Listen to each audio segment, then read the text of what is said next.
사랑하는 성도 여러분, 수요 기도에 함께 하신 여러분을 주님께서 기뻐하시고 환영하실 줄 믿으며 오늘도 주님의 평안이 가득하시기를 주님의 이름으로 축복합니다.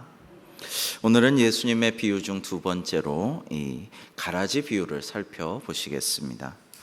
오늘 본문의 이해를 위해서 우리 예수님께서 직접 해설하신 내용, 이 마태복음 13장 청국장의 특징인데요. 이 마태복음 13장 36절에서 43절, 이것을 해설하신 주님의 말씀도 한번 교독해 보시겠습니다. 이에 예수께서 무리를 떠나사 집에 들어가시니 제자들이 나와 이르되 밭의 가라지의 비유를 우리에게 설명하여 주소서. 대답하여 이르시되 좋은 씨를 뿌리는 이는 인자요 밭은 세상이요 좋은 씨는 천국의 아들들이요 가라지는 악한 자의 아들들이요. 가라지를 뿌리는 원수는 마귀요 추수 때는 세상 끝이요 추수꾼은 천사들이니 그런즉 가라지를 거두어 불에 사르는 것 같이 세상 끝에도 그러하리라. 인자가 그 천사들을 보내리니 그들이 그 나라에서 모든 넘어지게 하는 것과 또 불법을 행하는 자들을 거두어 내어 풀무불에 던져 넣으리니 거기서 울며 이를 갈게 되리라. 그때의 의인들은 자기 아버지 나라에서 해와 같이 빛나리라. 귀 있는 자는 들으라. 아멘. 참 여러분, 우리 주님께서 우리에게 종종 이렇게 말씀하시죠. 비유를 말씀하시면서 귀 있는 자는 들으라 그러시는데 귀 없는 자가 어디 있겠어요, 그죠? 근데 한 귀로 듣고 한 귀로 흘려버리고, 또는 귀가 막혀 있고 눈이 닫혀 있고, 눈 없는 자는 없지만 눈으로 보지 못하고 마음이 닫혀 있고, 이런 경우가 많아요. 그래서 예수님이 참 답답하셔서 귀 있는 자는 들으라 이렇게 말씀하신 거 아닌가, 이런 생각도 듭니다. 지난 시간에 살펴본 네 가지 땅의 비유는요, 공관복음서 세 곳에 모두 다 들어 있었죠. 그런가 하면 이 선한 사마리아인의 비유, 누가복음 10장에 나오는 비유라든지, 지난 주일 또 이번 주일날 우리가 함께 나눌 누가복음 15장에 잃어버린 세 가지 비유, 잃어버린 세 가지 것들에 대한 비유, 이런 것은 누가복음에만 나온다고 말씀드렸죠. 오늘 본문의 가라지 비유는요, 또한 오직 마태복음에만 등장하는 비유입니다. 굳이 병행 구절을 찾아본다면 마가복음 4장 26절에서 29절에 나오는 씨 뿌리는 비유인데요, 두 비유는 강조점이 좀 다릅니다. 요즘에 수요일 또 주일 설교를 듣고 이것과 이것이 어떻게 다른가 궁금해서 찾아보시고, 또 목사님께, 교구장님께 물어보시기도 하고, 이렇게 하시는 분들도 있어서 참 감사합니다. 좀 이해가 안 됐는데 설명을 들으니까 그러네요, 이렇게 하신 분도 계셔서 감사한데요. 우리 마가복음 4장 26절에서 29절도 한번 교독해 보겠습니다. 또 이르시되 하나님의 나라는 사람이 씨를 땅에 뿌림과 같으니 그가 밤낮 자고 깨고 하는 중에 씨가 나서 자라되 어떻게 그리 되는지를 알지 못하느니라. 땅이 스스로 열매를 맺되 처음에는 싹이요 다음에는 이삭이요 그 다음에는 이삭에 충실한 곡식이라. 열매가 익으면 곧 낫을 되나니 이는 추수 때가 이르렀음이라. 아멘. 여러분, 오늘 본문의 이 가라지 비유는 대조가 많아요. 이따가 우리가 살펴볼 텐데, 좋은 곡식과 가라지를 대조하는 것이 주 안점이 거기에 있다라고 말씀드릴 수가 있습니다.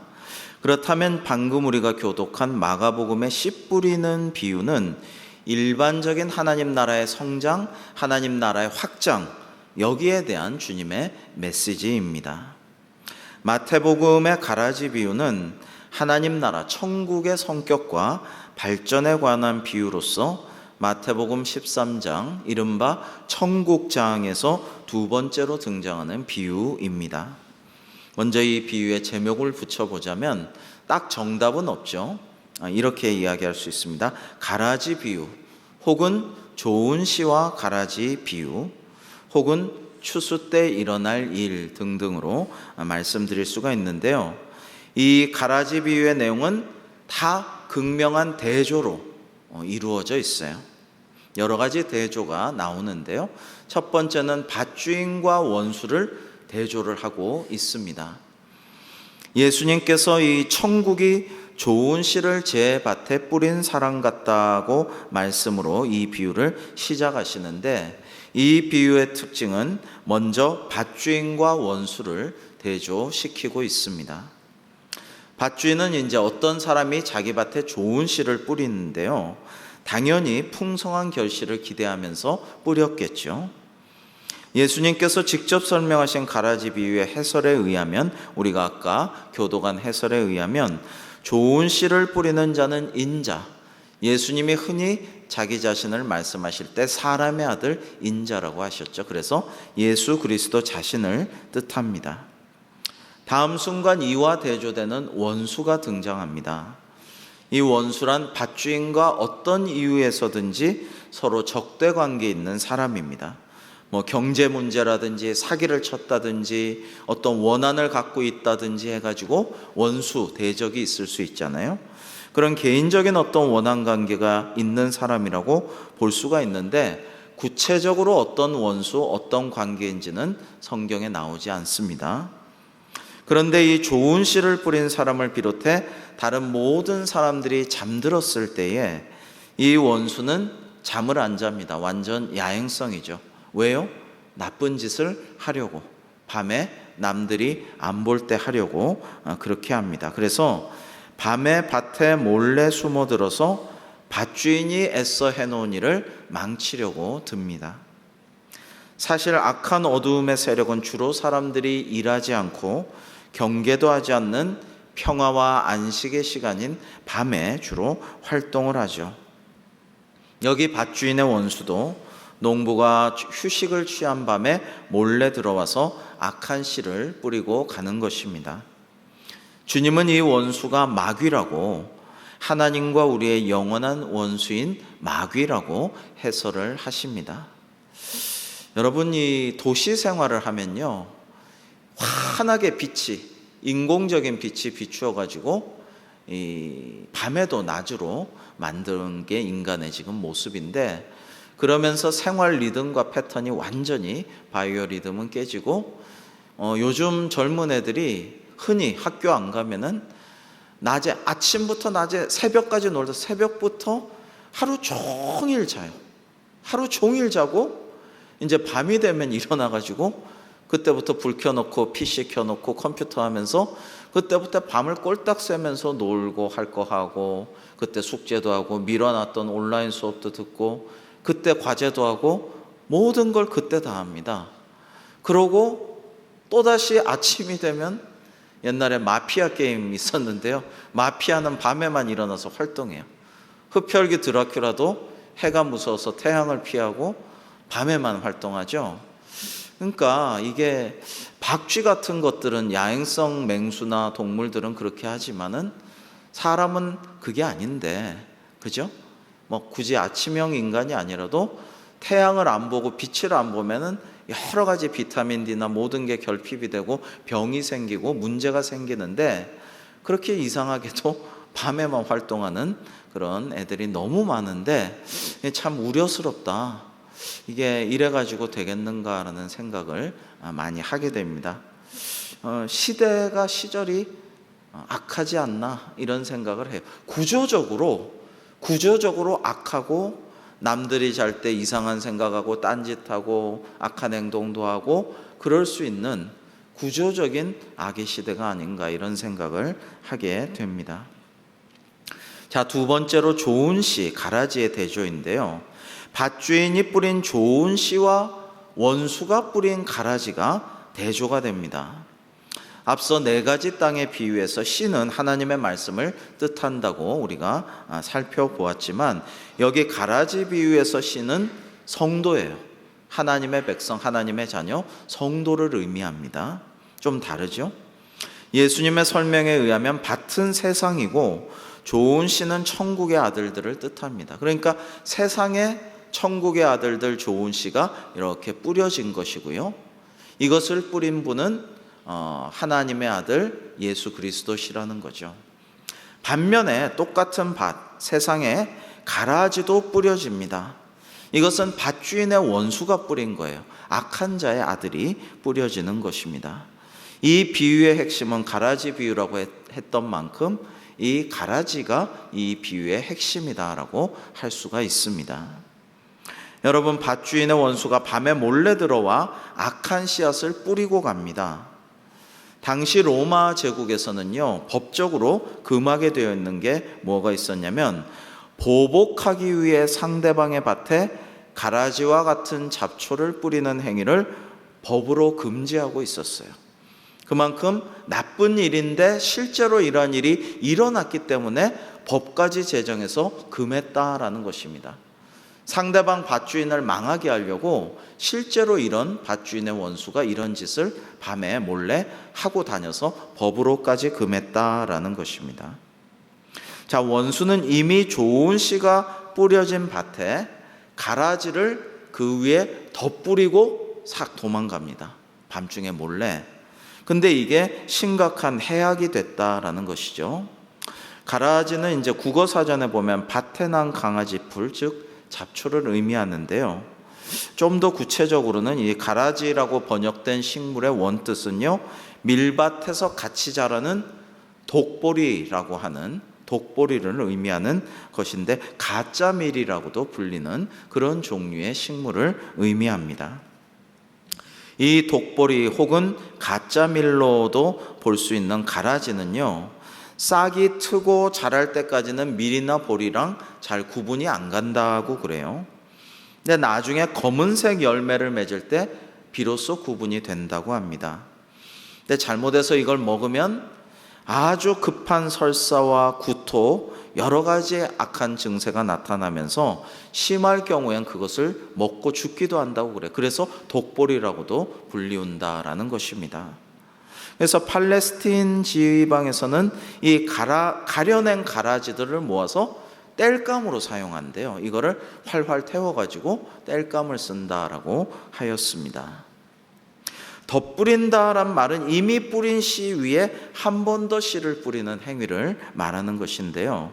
레위기 19장 19절과 신명기 22장 9절에서는 다른 종류의 씨앗을 섞어 뿌리지 말라라는 규정이 성경에도 나와 있어요. 그러니까 성경에서도 금하고 세상의 법정인 로마 제국의 법에서도 금하는 행동을 이 밭주인의 원수는 하는 것이죠. 몰래.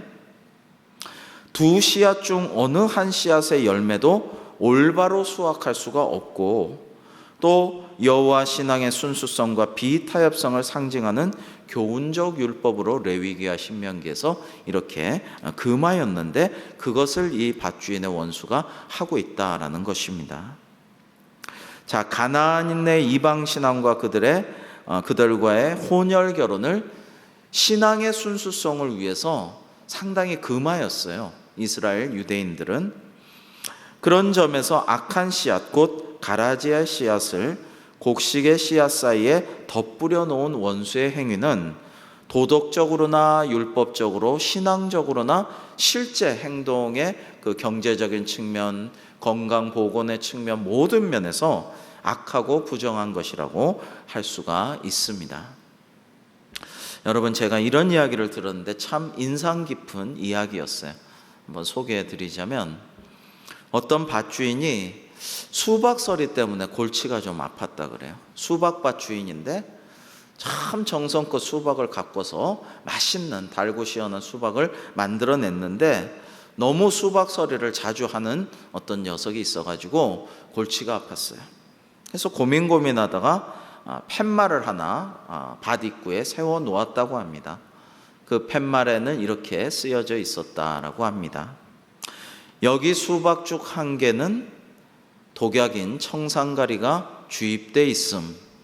그러니까 잘못 고르면은 나는 뭔지 아니까 너 수박도둑 잘못 먹다가는 죽어, 이렇게 경고를 한 거죠. 이 중 하나는 청산가리 주입되어 있음, 이렇게 써놨다는 거예요.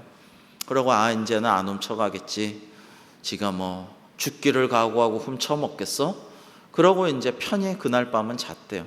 다음날 아침에 밭에 와서 보니까 그 밑에 한마디가 더 쓰여져 있어요.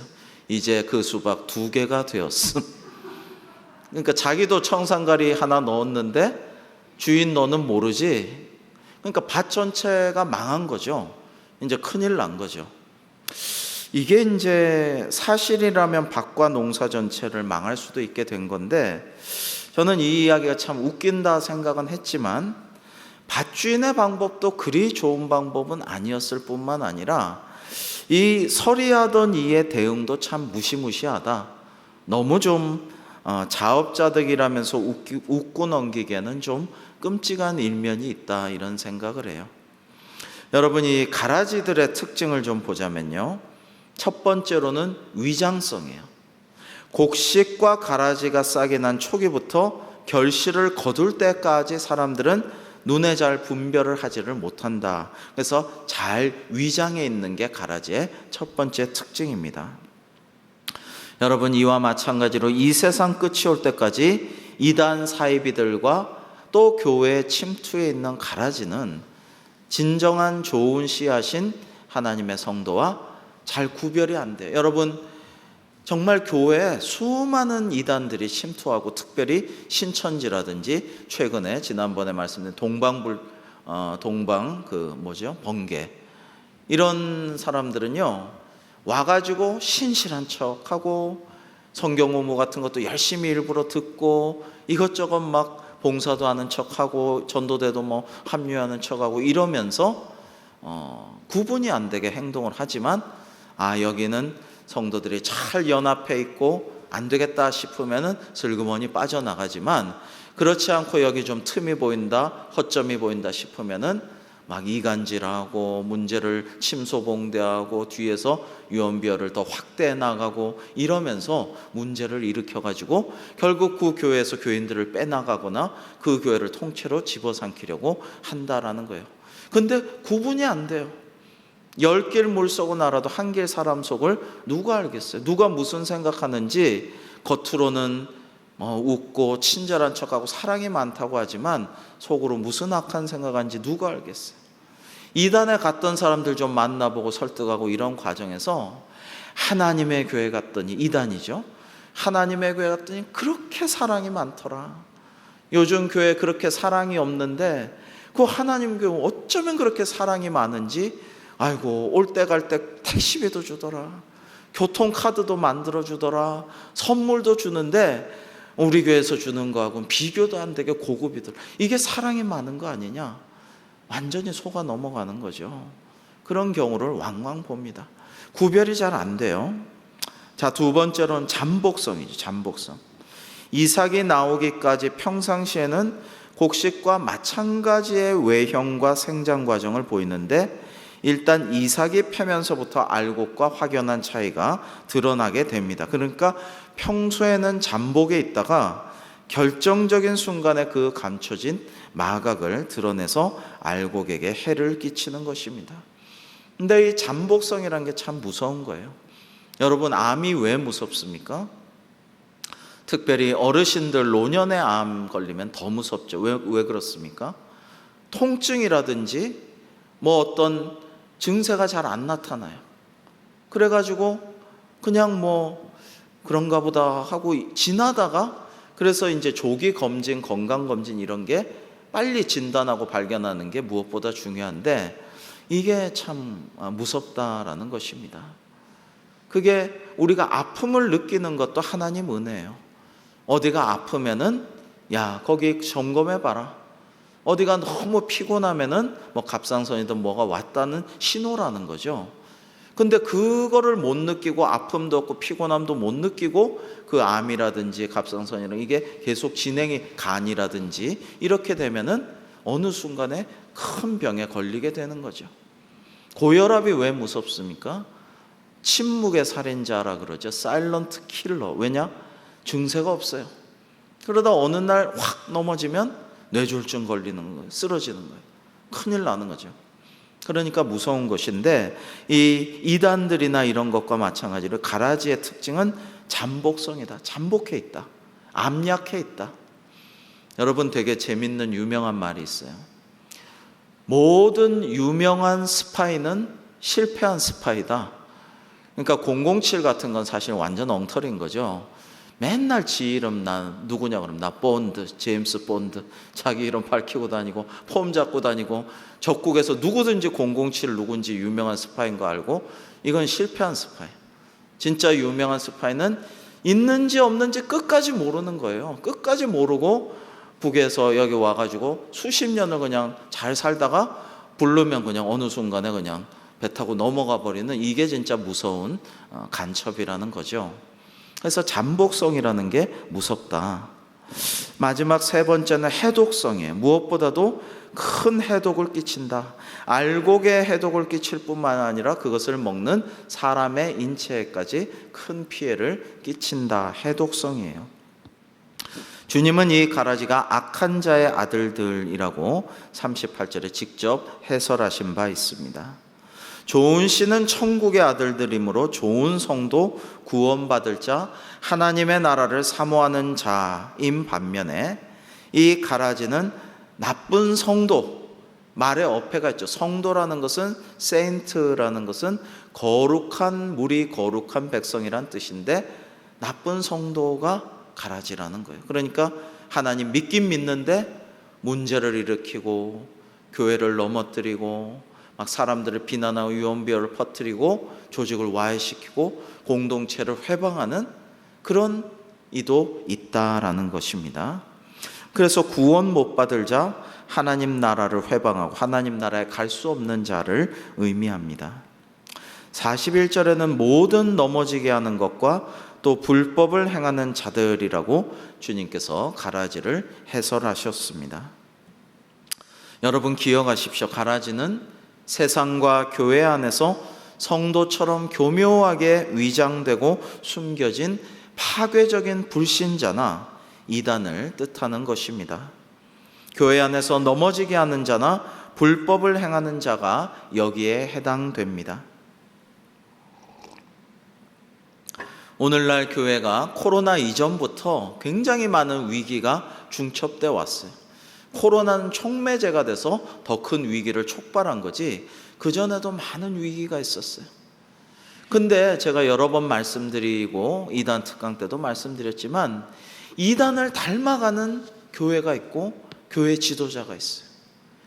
이단을 똑같이 따라하고 이단을 본받고 이단처럼 행동하고 그래가지고 이득을 얻고 부를 얻고 세습을 하고 이런 데가 너무 많아지고 그것을 제대로 정죄하지도 못하고 단죄하지도 못하고 거리두기도 하지 못하고 그것을 마냥 방치하고 그런 사람들이 지도자로서 다 그냥 하고 모든 구석구석에서 그렇게 하고 있어요. 압력하고 잠복하면서 거룩한 척하면서 문제를 일으키니까 이런 어마어마한 위기가 온 거예요. 해독이 이루 말할 수 없이 해독이 교회 전체에 끼치게 된 거예요.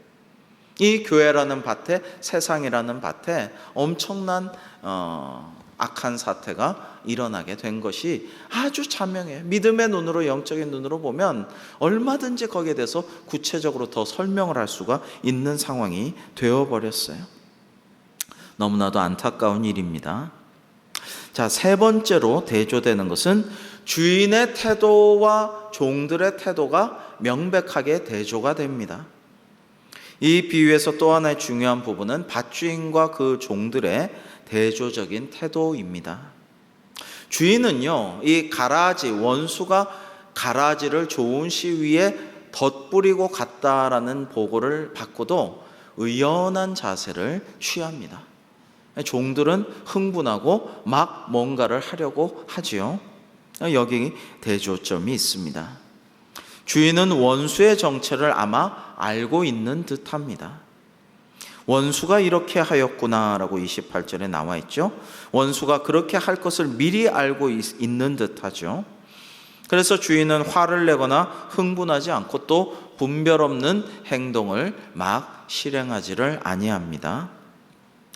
추수철은 분명히 올 것이고 그때가 되면 비록 뿌려질 때부터 자랄 때까지는 섞여 있을지라도 좋은 곡식과 가라지는 반드시 구분되고 가려질 것이므로 그때 조치하자라고 이야기를 합니다.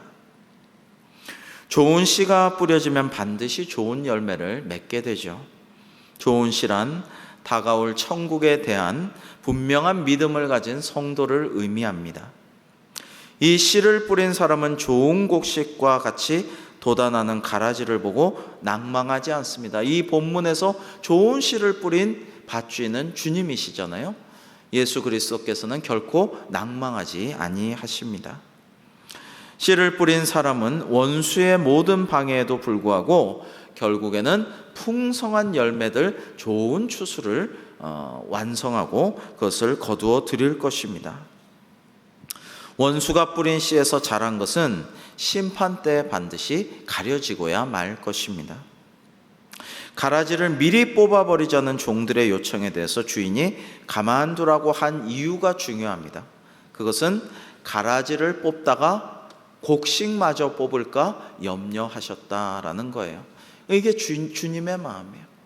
혹시 가라지를 뽑는다고 하다가 좋은 씨가 자란 곡식마저 뽑을까 그냥 두어라라고 말씀하셨어요. 여러분, 우리가 세상에서 의로운 일을 한다고 해서 뭐를 좀 정의롭게 한다, 뭐를 한다고 할 때마다 억울한 사람이 안 생깁니까? 나쁜 놈 잡으려다가 착한 사람 다치게 하고 어떤 억울한 일을 당하게 하는 일들이 늘 일어나는 것이죠. 늘 그런 일들이 일어나곤 합니다. 우리나라 논에 자라는 벼와 피처럼 이 좋은 씨의 곡식과 가라지는 모양이 비슷하기 때문에 가라지를 미리 뽑으려다가 좋은 곡식을 뽑을 수 있는 확률이 상당히 있다라는, 반드시 그런 일이 거의 일어난다라는 것입니다. 주님은 밭을 세상이라고 해설하셨지만은요, 나아가 세상에 있는 교회를 의미한다라고도 우리가 볼 수가 있습니다. 즉, 하나님의 교회 안에 좋은 곡식과 가라지가 섞여 있다라고도 우리는 해석할 수가 있는 것이죠. 그런데 겉모습으로는 아까도 우리가 나눈 말씀대로 전혀 구분이 되지를 않습니다. 그래서 우리 성도들은요, 함부로 이 사람은 좋은 곡식이다, 이 사람은 가라지다라고 우리가 판단해서는 안 되겠어요. 그 판단은 누가 하십니까? 우리 주님이 하시고 하나님 아버지께서 하시는 거죠. 심판장이신 아버지께서 하시는 거죠. 우리가 볼 때 저 사람 너무 좋은 사람이다라고 생각했는데 그 사람한테 사기당하는 거예요. 너무 좋아 보이니까 믿었다가 사기당하는 거예요. 꼭 그래요. 저 사람은 눈빛이 선해. 눈빛 보면 알아. 눈빛이 너무 고와.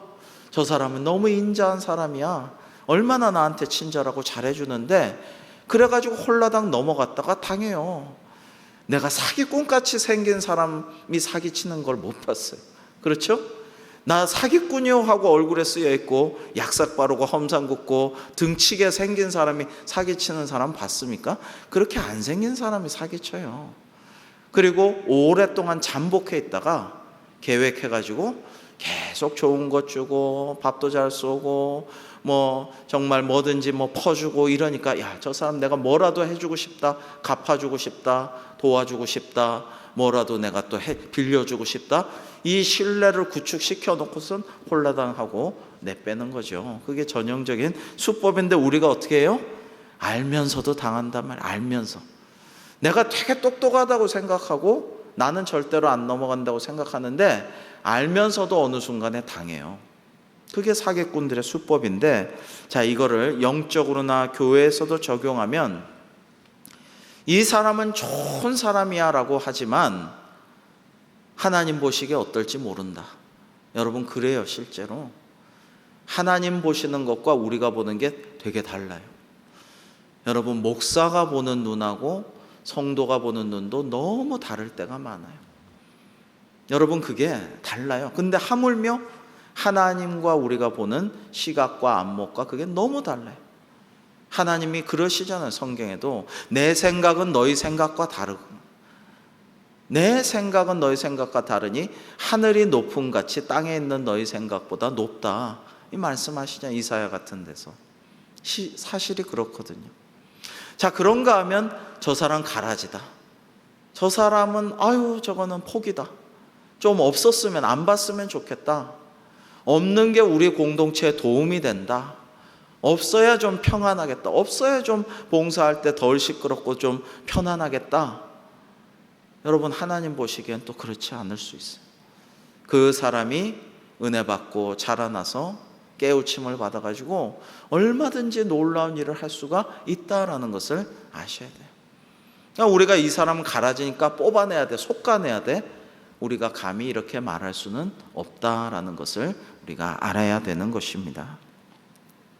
그래서 그 판단과 결과는, 즉 좋은 씨앗과 가라지에 대한 모든 판단과 이후의 결과는 전적으로 밭주이신 하나님께 맡기고, 오히려 우리는 가만두어라라는 주인의 말처럼 여유 있게 바라보며 또 좀 답답하거나 안타깝거나 좀 미운 마음이 들 때도 기도하면서 온유하게 인내하고 오래 참으면서 가만둘 필요가 있겠습니다. 괜히 우리의 열심이나 흥분이 괜한 문제를, 평지풍파를 일으킬 수도 있는 것이고, 또 좋은 곡식들의 밭을 망치는 일도 있을 수가 있기 때문입니다. 자, 마지막으로 추수 때 일어날 일들의 대조가 오늘 비유에서는 되고 있습니다. 이 비유의 결론은 마지막 때 일어날 일에 대해 설명하고 있는데요. 주인은 좋은 곡식과 가라지를 둘 다 추수 때까지 함께 자라게 두라고 말하면서, 추수 때 자신이 추수꾼들에게 가라지는 먼저 거두어 불사르게 단으로 묶고, 아까 말씀드렸죠, 이 독보리 이거 가짜 밀 이거 묶어가지고 땔감으로 쓴단 말이에요. 나중에 다 자라고 구분이 확연할 때는 따로 곡식단처럼 묶어갖고 땔감으로 불에 태울 거예요. 곡식은 당연히 모아서 곡간에 넣으라라고 말하겠다고 합니다. 여기서 추수 때는 주님의 해설에 의하면 세상 끝, 즉 재림과 마지막 심판 때를 의미합니다. 이때 가라지는 먼저 가려내져서 거두어진 후에 무서운 불심판을 받을 것입니다. 주님은 추수꾼을 천사들이라고 해설하셨죠. 그러므로 세상 끝인 재림과 심판 때 천사들이 직접 가라지를 골라내서 불심판에 떨어뜨릴 것입니다. 주님은 그 불이 풀무불처럼 극렬하게 타는 무서운 심판의 불이고, 가라지들은 거기서 울며 이를 갈게 되리라고 말씀하십니다. 대조적으로 그때 의인들, 즉 좋은 곡식들은 자기 아버지 나라에서 해와 같이 빛나리라 라고 말씀하십니다. 곡간이란 물건을 넣어두는 창고나 곡식을 쌓아두는 곳이지만, 여기서 이 비유에서는 예수님께서 다시 오셔서 계명을 지키는 자 하나님의 성도와 함께 거하실 안전한 처소, 좋은 곳, 그리고 하늘에 예배해 두신 하나님의 집으로 의로운 성도들만이 들어가기를 허락받는 곳, 쉽게 말해서 하나님 나라 천국이라고 말씀드릴 수가 있습니다. 자, 결론적으로 오늘의 비유에서는 교회는 어떤 밭인가를 우리에게 주님께서 물어보신다라고 우리가 생각하시면 되겠어요. 여러분, 로마 제국에 여러 황제, 우리가 잘 아는 네로 황제를 비롯한 여러 황제들이 기독교인들을 극심하게 박해했어요. 그래서 수많은 순교자도 나왔지만은요, 배교자도 많이 나왔어요. 그럴 수밖에 없죠.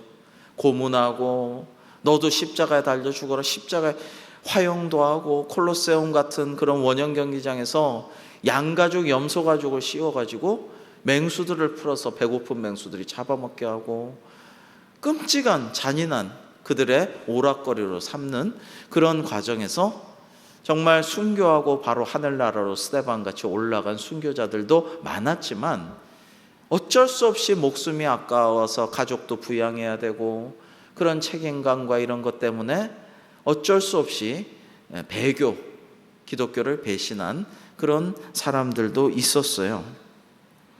있었는데 이런 문제가 생깁니다. 대박해 때 어쩔 수 없이 배교했던 많은 사람들이 박해가 끝나자 교회로 돌아오고자 합니다. 당연히 그러지 않겠어요. 우리가 참 코로나 오기 전에 2019년에 우리 이제 기관장 부서장 수련회를 가평의 필그림 하우스에 가서 그 귀중한 시간에 은혜를 많이 받는 그 시간에 우리가 기도회도 하고 했지만은 침묵, 엔도 슈사쿠의 소설을 원작으로 한 영화 침묵을 보았죠. 여러분, 그게 그 배교자에 관한, 배교자가 다시 믿음을 돌아오기를 원하는데 그 고난에 대한 묵상을 우리가 하게 만드는 작품이죠. 자, 그런데 이제 기원 후 주후 313년에 콘스탄티누스 대제가 기독교를 공인하고, 그때 주일은 쉬어라, 모든 관공서 쉬어라. 왜? 교회 가서 예배드려라. 그때부터 일요일이 휴일이 된 건데, 그런 일이 일어난 후에 이제 박해는 면하게 되었다. 좀 이따 이제 테오도시우스 황제는 로마를 국교화했거든요. 그런 일들이 일어나니까 사실은 내가 너무 미안하지만 어쩔 수 없이 그때는 배교했지만 이제 교회로 돌아가서 신앙생활을 하고 싶어요라고 교회로, 이 잃은 양들이, 탕자 같은 이들이 교회로 돌아오게 돼요. 돌아오는데 교회에서는 이제 이들을 어떻게 처리하는가? 우리 같으면 요즘에 당회에서 그걸 의논하겠죠. 교회 지도자들이 그걸 의논하는 거예요. 당연히 그런 일이 일어나지 않았겠어요. 근데 이 의논할 때 두 파로 나뉘어요. 도나티스트파라는 사람들은요, 도나티스트라는 파벌의 사람들은 한 번 배교해서 교회를 배신하고 파문당한 사람들은 영원히 교회에 들어올 수 없다. 왜 이렇게 물을 흐리고 그 부정한, 불결한 사람들이 다시 들어오면은 또 어떤 문제를 일으키고 교회를 혼란하고 부정하게, 불결하게 만들지 모르니까 안 된다. 딱 그렇게 강경한 입장을 취하는 사람들이 있는가 하면, 그때는 어쩔 수 없었지만 회개하고, 반성 안 하고 회개 안 하면 모르거니와 진심으로 회개하고 돌아오는 자들은 당연히 받아줘야지 라는 우리 두 파가 팽팽하게 맞서 싸웁니다. 여러분, 한국교회도 해방 후 신사참배 문제 때문에 비슷한 일이 있었죠. 그런데 사실은 추록 성도들이 회개하고 자숙하는 기간이라도 가져달라고 했지만 그것조차도 제대로 안 하고 사실은 지금까지 이렇게 내려오다가 어느 순간에 이제 반성합니다, 뭐 그런 고백도 하고 했지만 이게 다 우리가 잘 되지를 않았어요. 그런 것이 참 아쉬운 부분인데, 여기서는 충분히 회개하고 이제 교회로 돌아오는 이들에 대해서 유명한 아우구스티누스, 성 어거스틴은 이렇게 말합니다. 교회는 완전히 순수하고 깨끗한 사람들만이 모이는 완벽한 곳이 아닙니다. 그렇기 때문에 순수하지 못한 자들을 함부로 제거해서 교회가 분리되어서는 안 됩니다라고 강력하게 주장해서 결국에는 그렇게 회개를 충분히 하고 교회로 눈물을 흘리면서 돌아오기를 원합니다라는 사람들은 정통교회에서 다 받아들일 수 있도록 그렇게 되었습니다. 이것이 맞죠. 우리가 다 죄인이고 은혜로 값없이 구원받은 사람들인데 회개하는 사람들을 못 받아들일 수가 있겠습니까? 다 받아들여야 되죠. 생각해보면 이 아우구스티누스, 어거스틴 역시 마니교 이단에 갔었던 사람이잖아요. 젊을 때 마니교 이단에 빠졌던 사람인데 어머니 모니카의 기도로 하나님의 음성 듣고 회개하여서 교회의 지도자가 되고 교회 아버지가 된 사람인데 자기도 그런 사람이다라는 얘기를 했을 수도 있어요. 그래가지고 교회가 이렇게 다시 화합하고 죄인들을 받아들일 수가 있었다라는 것입니다. 여러분, 너무나 맑은 물에는 물고기가 살지 않는다는 말도 있습니다. 물론 은어 같은 물고기는 청정수에만 살지만 은어나 그렇죠, 대부분은 지저분하고 정말 부양물들이 많이 떠 있고 이것저것이 많은 그런 물에 살아요. 우리가 세상과 같이 더럽고 부정부패가 있고 의롭지 못하고 이래서는 분명 안 되겠지만 교회는 죄인들의 공동체이기도 해요. 그러나 죄인이 회개하여서 의롭게 인정받는, 하나님께 의롭다 인정을 받는 믿음의 공동체예요. 그러니까 죄인의 공동체인 동시에 의인의 공동체가 교회라는 것입니다. 교회는 예수 그리스도에 대한 신앙 고백을 토대로 세워진 거룩한 몸인데요, 교회는 절대 지금 완벽한 상태의 하나님 나라를 이룬 것이 아니라 하나님 나라를 우리 공동체에서 살짝 미리 맛보는 단계에 불과해요. 그래서 세상 끝날까지 교회 안에는 알곡과 가라지, 의인과 죄인, 때로는 악인도 복합한 상태로 같이 존속해서 섞여 있습니다. 그러니까 아쉽게도 교회 안에는 악인도 있는 거예요. 그래서 죄인은 우리가 다 죄인이고 하나님의 의롭다 하심 의인이지만 악인도 있어서 아이고 저 사람은 교회 지도자인데 왜 저런 악을 행하고 사기를 치고 꼭 저 교회 지도자라는 사람이 대단하다는 사람이 저런 죄를 짓고 계속 뉴스에 나오지만 그런 상태는 늘 지속이 될 거예요. 하나님 나라가 임하기 전까지는 늘 그런 상황에 놓여 있는 것입니다. 그러므로 결론적으로 오늘 우리는 이 비유에서 몇 가지 교훈을 이렇게 얻을 수가 있어요. 첫 번째, 세상과 교회는 모두 하나님의 밭인데 주님께서 뿌리신 좋은 씨와 원수 마귀가 뿌리는 가라지는 공존해요. 세상에서도 그렇지만 교회에서도 좋은 씨앗과 가라지는 공존한다 라는 것이고요.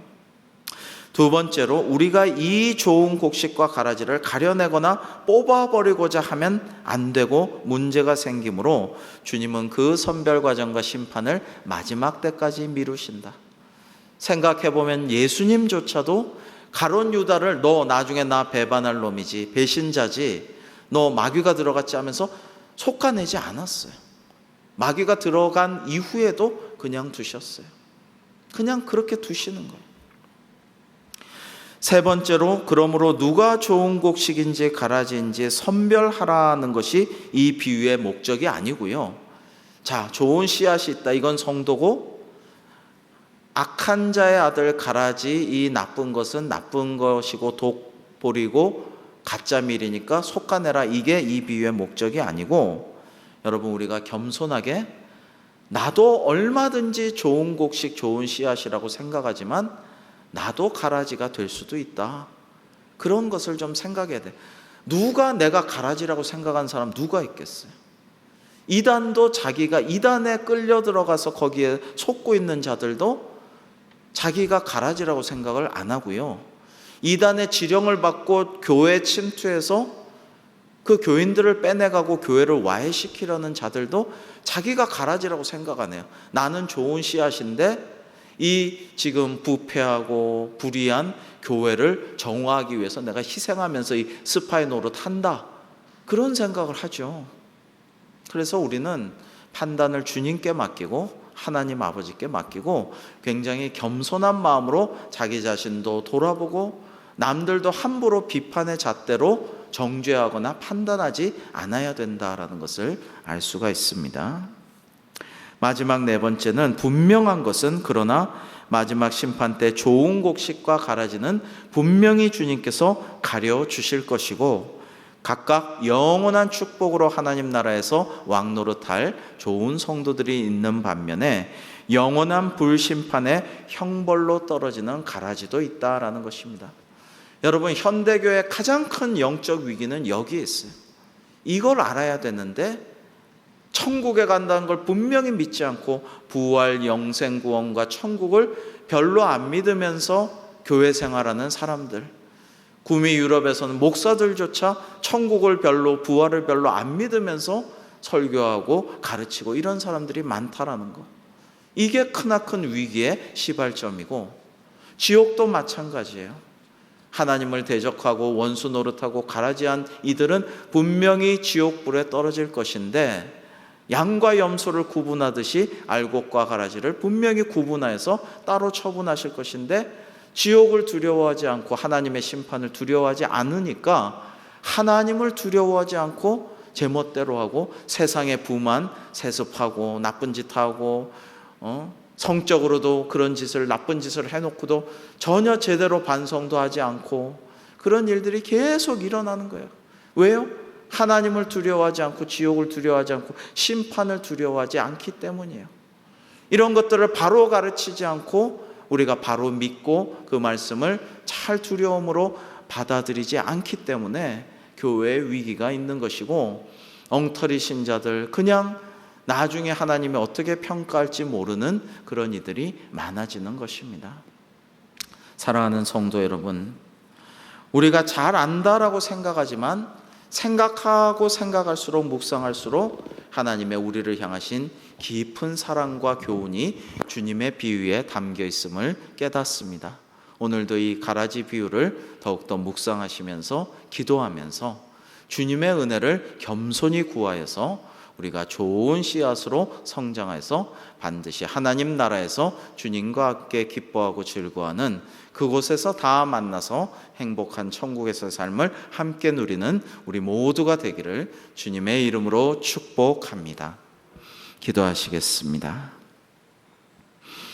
하나님 아버지, 오늘 주신 말씀을 기억하면서 좋은 곡식과 가라지에 대해서 우리가 겸손한 마음으로 기도하게 하여 주옵시고, 주님께 모든 판단을 맡기며 우리는 주님께서 하라고 하신 일들을 겸손히 행하며 말씀에 순종하여 하나님의 칭찬과 상급을 받는 저희들 다 될 수 있도록 영원한 축복과 하나님 나라에 하나님의 도성에 들어가는 저희들 될 수 있도록 인도하여 주시옵소서. 예수님의 이름으로 기도하옵나이다. 아멘.